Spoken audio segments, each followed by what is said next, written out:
आज डेगाना में उप जिला अस्पताल को लेकर के जिस तरीके से आमजन में जो रोष है और चिल्ड्रन पार्क से लेकर के आप एसडीएम कार्यालय तक पहुंचे हैं।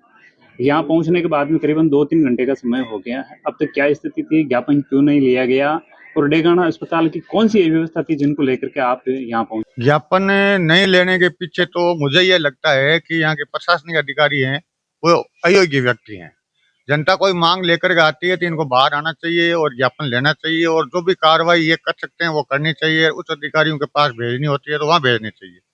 किंतु आज जनता जैसे भड़क जाए और कोई रोड़ा टंटा हो जाए, ऐसी परिस्थिति पैदा करने के लिए ये ले नहीं रहे हैं, हठधर्मिता कर रहे हैं। और हम ज्ञापन देने वाले यहाँ शांतिपूर्वक बैठे हैं। ये तो मैं तो मानता हूँ कि ये इनकी समझ की बात नहीं है, समझदारी नहीं है। जहाँ तक बात अस्पताल की है, मैं तो ये मानता हूँ कि पूरे राजस्थान में ही और यहाँ डेगाना के किसी भी कार्यालय में विधिवत रूप से कोई भी कार्य नहीं हो रहा है। न अस्पताल में, न तहसील में, समझो पंचायत समिति, कोई भी डिपार्टमेंट ले लो, पोपाबाई की पोल है यहाँ। ये स्थिति है पूरी डेगाना तहसील में और इसकी जिम्मेदारी यहाँ का प्रशासनिक अधिकारी है। अगर ये योग्य होता ना तो आज जनता को यहाँ नहीं आना पड़ता इसको रोने के लिए। अब डेगाना अस्पताल की बात कर रहे हैं, लगातार अनियमितता सामने आ रही है। वहाँ पे सफाई को लेकर के है या कुछ सुरक्षा को लेकर के है या दवाई को लेकर के है। बहुत बार इन अस्पताल की शिकायतें हुई, लेकिन इसके बावजूद इस पे कार्रवाई नहीं हो रही है। उसका क्या कारण है? धनिया भी ने धाम होनी वे कोई धनी को नहीं, न तो यहाँ के जनप्रतिनिधि योग्य है, न यहाँ के प्रशासनिक अधिकारी योग्य हैं। जब अयोग्य आदमी होता है तो ये जनता को परेशानी भुगतनी पड़ती है। जैसे आपने बात करी ये व्यवस्थाओं को लेकर के, हाँ, तो डेगाना की विधायक का इतनी बड़ी शिकायतें अस्पताल की होने के बावजूद उसे प्रेरणा क्या है? क्या कारण है?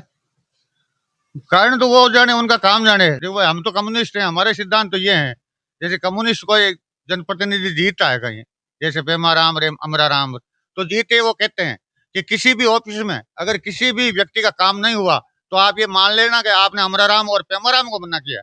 ऐसा इनके पास संदेश नहीं है, ये आपस में मिले हुए हैं, इसलिए ये व्यवस्था है।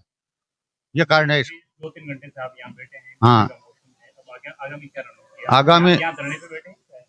मतलब इनको ज्ञापन देने के लिए यहाँ बैठे हैं जब तक कार्यालय का समय है। और ये ज्ञापन ले लेंगे तो ठीक है, नहीं लेंगे तो यही ज्ञापन लिए हुए यहीं बैठे रहेंगे। और रात का हमने खाने पीने की व्यवस्था कर ली है, टंकी की वगैरह की, गैस की, खाने पीने की, यहीं धरना जारी रहेगा। और बाहर आना पड़ेगा, ये नहीं आएगा तो दूसरा अधिकारी आएगा, आकर के एसडीओ ज्ञापन लेना पड़ेगा, देख के छोड़ देंगे। इनकी ड्यूटी है ये। आपने मुलाकात करी क्या? क्यों मुलाकात करें? हमने बाहर से आवाज लगा दी, आओ बाहर आओ। मैं आके लाडला रोता थोड़ा ही फिरा, आओ। इनकी ड्यूटी है, पैसे इस बात के मिलते हैं हमारी सुनवाई करने के लिए। हम क्यों जाए वहां? इनको पता पड़ गया, 5 मिनट का समय लिया, 10 का लिया, 15 का लिया, 20 का लिया, लेते लेते 3 घंटे तो हो गए।